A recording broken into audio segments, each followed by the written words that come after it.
जवळ राहुनी दूर दूर तू तुझ्या वाचुनी उदास हे ऋतू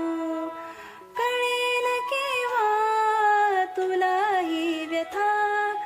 माझ्या नजरेने बघ तुलाच तू दोन किनारे आपण दोघे भेट अचानक होईल का मग श्वास से श्वासात गुंतले नकळताच बघ